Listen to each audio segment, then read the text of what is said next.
नमस्कार, मैं अनिल कुमार आज आप लोगों के बीच 10वीं वर्ग के संस्कृत का प्रथम खंड से अष्टम पाठ का नाम है वृक्षै समम भवतु मे जीवनम, अर्थात वृक्ष के समान हो मेरा जीवन का संपूर्ण भावार्थ लेकर आया हूं।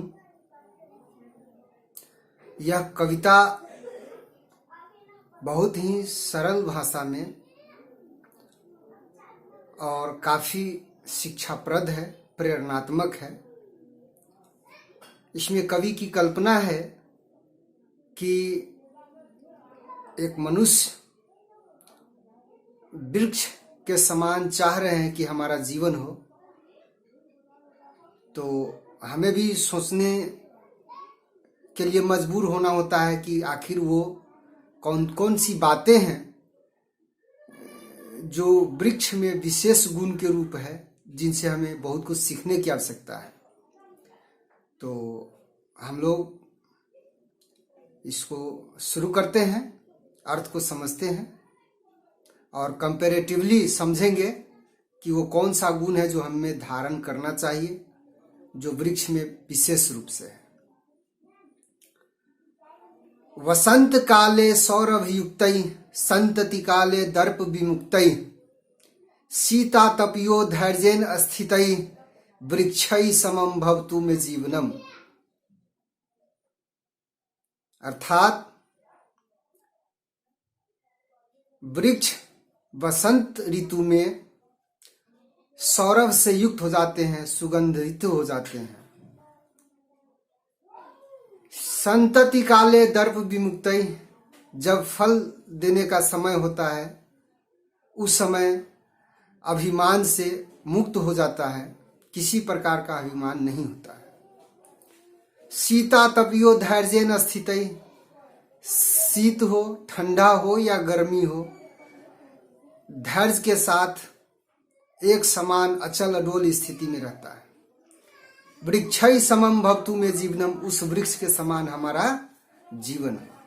अर्थात इस पद से हम ये सीख सकते हैं कि जिस प्रकार वृक्ष सुगंध युक्त होता है, अभिमान विमुक्त होता है, धैर्यवान होता है, ऐसे ही हम मनुष्यों को इन गुणों को धारण करना चाहिए।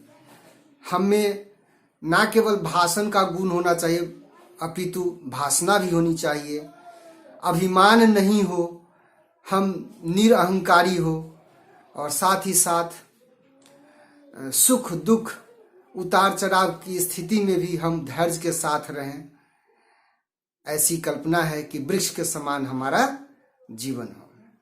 दूसरा पद है वर्षा काले आह्लाद युक्तै शिशिर काले निर्भीक चित्तै हेमंत काले समाधि स्थितै वृक्षै समम भवतु मे जीवनम,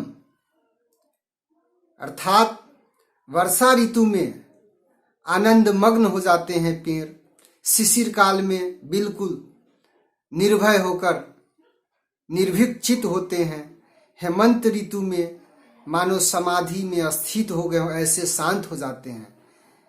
वृक्षै समम भवतु मे जीवनम, उन वृक्ष के समान हमारा जीवन हो। कहने का तात्पर्य ये कि हम मनुष्य को भी जब वक्त हो तो आनंदपूर्ण जीवन जिताना चाहिए, निर्भय हो करके रहना चाहिए, और जब कहीं कोई काम ना हो, दुनिया के कार्य व्यवसाय से अपनों को समट ले, तो हम भी अपने मन को एकाग्र कर ले, समाधि में स्थित हो जाए और आत्मचिंतन करें। ऐसा हो हमारा जीवन। अगला है क्षुधार्थेभ्य फल संतते दानम शरणागतेभ्य आश्रय दानम आतपातेभ्य छाया दानम वृक्षाणाम व्रतम तत्वत स्यात् मे जीवनम। क्षुधार्थेभ्य का मतलब भूखे लोगों को अपना फल रूपी संतान दान करने वाला, शरण में आए हुए लोगों को आश्रय प्रदान करने वाला, प्रदान करना, और भीषण गर्मी से बेचैन लोगों को छाया प्रदान करना। वृक्षाणाम व्रतम, वृक्षों का व्रत होता है। तत्वत स्यात् में जीवनम, उनके ही समान हमारा जीवन हो। अर्थात हम मनुष्य भी जो भूखे हैं उन्हें भोजन का दान करें, शरण में आए हुए लोगों को आश्रय दें, और किसी प्रकार के कष्टों से बेचैन लोगों को हम लोग छाया प्रदान करें, है ना। और जिस प्रकार लोगों का परोपकार हित करना वृक्ष का व्रत होता है, वैसे ही हमारा भी जीवन हो। कृतम यही सीताया सतित्व रक्षणम, बुधस आत्मज्ञानस साक्ष्यम, पांडव शास्त्राणाम गोपनम, वृक्षै समम भवतु में जीवनम। अर्थात वृक्ष ने रामायण में सीता हरण के बाद लंका में सीता के सतीत्व की रक्षा की थी। महात्मा बुद्ध को आत्मज्ञान जहां मिला था उसका साक्षी भी वृक्ष ही था। एक वृक्ष के नीचे ही, जिसको आज भी हम लोग बोधि वृक्ष के नाम से जानते हैं, उन्हें ज्ञान की प्राप्ति हुई थी, तो वो वृक्ष साक्षी भी बना था आत्मज्ञानी व्यक्ति के लिए। और पांडवों ने महाभारत में जब अज्ञातवास में अपना समय बिता रहे थे तो अपने अस्त्रों को वृक्ष को ही साक्षी मान करके रखा था उनकी सुरक्षा में, तो उस गोपनीयता को भी वृक्ष ने ही रखा था। और कवि कहते हैं कि वृक्ष के समान ही हमारा जीवन हो। कहने का मतलब कि जिस प्रकार वृक्ष सतीत्व की रक्षा करती है, आत्मज्ञान का साक्षी होती है, यहाँ तक कि गोपनीयता रखने में महारत हासिल होता है, उसी प्रकार हमारे अंदर भी वह भाव हो कि हम किसी अबला का, महिला के सतीत्व की रक्षा करें, है ना। केवल भौतिक ज्ञान की ओर नहीं, आत्मज्ञान की, आध्यात्मिक ज्ञान की ओर भी लोगों को प्रेरित करें, और साथ ही साथ गुड बातों को, दूसरे के प्रतिष्ठा के खिलाफ वाली बातों को हम लोग गुप्त रखें, है ना। और ऐसा ही हम लोग का जीवन हो।